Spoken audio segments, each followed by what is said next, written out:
Shifting our focus over to the markets now. This week we began on the livestock side of things. While at this year's Cattle Industry Convention, I had the chance to catch up with DTN livestock analyst Shaylee Stewart. Here is our conversation about the cattle markets.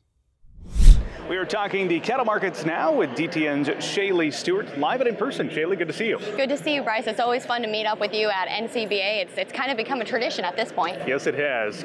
Last year we talked cattle inventory report. This year we're going to digest the one that was released as well. Big picture, what the numbers show? You know, really, I think the biggest thing that we learned from last week's cattle inventory report was that we have significantly fewer beef cows than what we expected.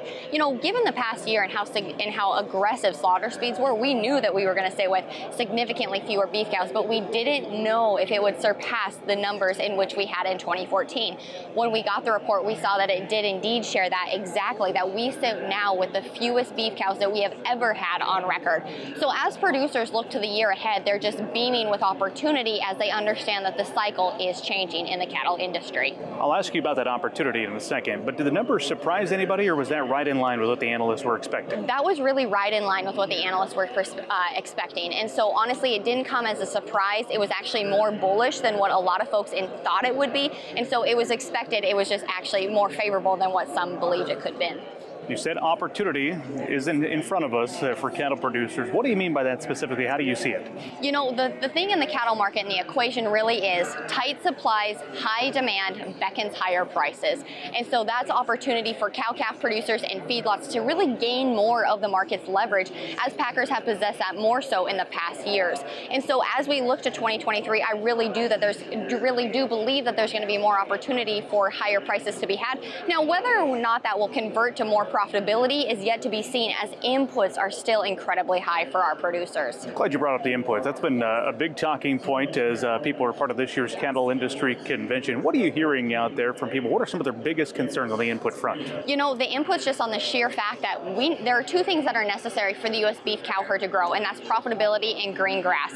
We can't track profitability until our cash is in hand, and we can't track moisture until it's in the rain gauge. And so unfortunately, whether you're a cow-calf producer and you need grass and hay, or you're a feedlot individual who needs commodities, especially corn, inputs are high across the board. It doesn't matter where you look, what segment of the industry, what segment of the business, they are high everywhere.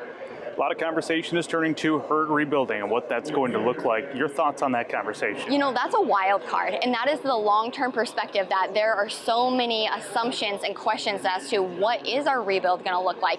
You know, in 2014, it was fast, it was aggressive, but we are in a far different marketplace than what we were in 2014. So I'm not as convinced that our build back is going to be as aggressive as it was in 2014, simply because we have higher inputs, we have higher interest rates, our geopolitical environment is completely different. And so I do believe that we will build back, and it will be good for the industry, good for the nation, good for the beef cow herd, but I'm not convinced that it will be as aggressive as what it was in 2014.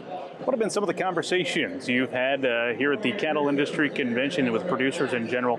Is there optimism out there, or is there some nerves? What do you get for the field? I think that it's a perfect mix. Everybody knows that there is opportunity on the horizon, and they're very excited and thankful for that. They understand that they have to really be disciples of the market if they are going to garnish that opportunity, but at the same time, they know that that's really going to weigh on them and how they harness their minds and look at their businesses, because these higher prices, like I said, come with higher costs. So it's really going to be managing their break-evens and their bottom lines and being stewards of their own businesses in order to get those higher prices and higher profitability. So it's out there, but they're going to have to work for it.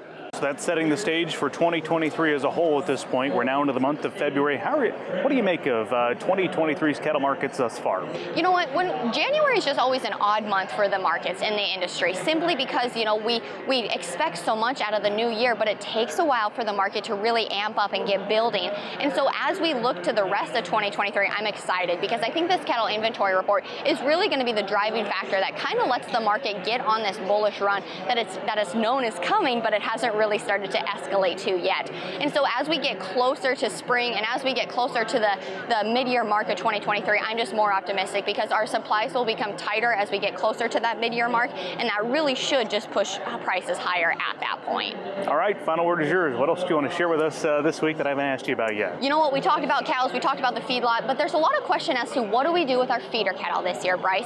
And so one thing that I want to encourage producers to do is to know where we sit in regards to our beef cow inventory, and largely that means that we have significantly fewer beef cows in years past. I would encourage producers to look at the May 2023 contract compared to the August 2023 contract, because last week alone there was a $19 price spread.